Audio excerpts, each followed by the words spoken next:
IU women's basketball coach Teri Moren, kind enough to join us. This is a tough night for everybody in the IU family. What's going through your mind? Well, it is. It's sad, and our prayers and condolences go, out to Karen and Pat and the rest of the family. We've lost a legend. We've lost the GOAT, right? And we're all obviously very, very sad here tonight. We play on in respects, to Coach Knight, but.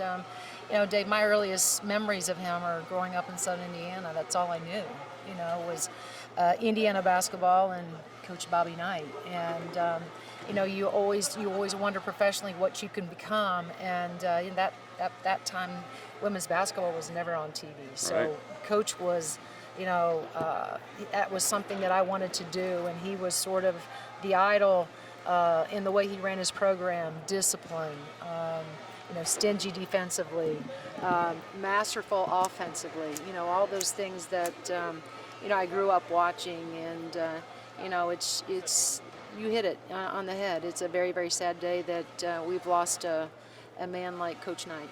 You earned his respect, though, from this game. Yeah. That's got to make you feel special. To earn Coach Knight's respect means a lot. Yeah, there's no question. I know Karen, his wife is I've been told was a spectacular coach in the state of Texas, and she's become a fan of Indiana women's basketball. And I've been told that Coach Knight, Pat has stopped me on the streets of Indianapolis and has told me the same, that they all became Indiana women's basketball fans, and so.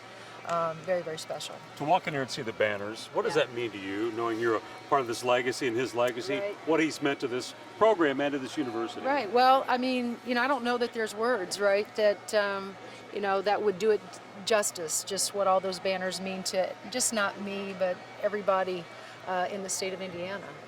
If, I don't know, there's probably maybe some people up north that, aren't fans of Indiana, but it's hard to find somebody, that, wasn't a fan of Indiana, but of Bobby Knight. And then colleagues, coaches, men on the women's side, all wanted to be him, all wanted to coach like him, all wanted to run their programs like him. And so,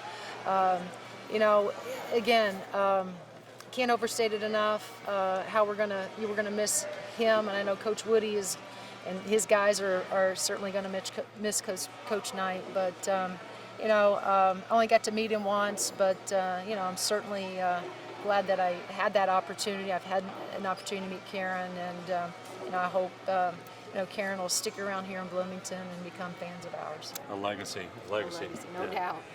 Life well lived, wouldn't you say? Oh, absolutely. And, again, I get to hear all the great stories from Timmy G, Tim Garl, who was his longtime athletic trainer. And, and some of them are, I can't tell you, but a lot of them are funny, but just the way he did things. And, I've been told by Tim and others that he would so appreciate how we try to do things. And, I think I would be remiss if I didn't say that a lot of that just came from him. Thanks for the time. Yeah. We appreciate you.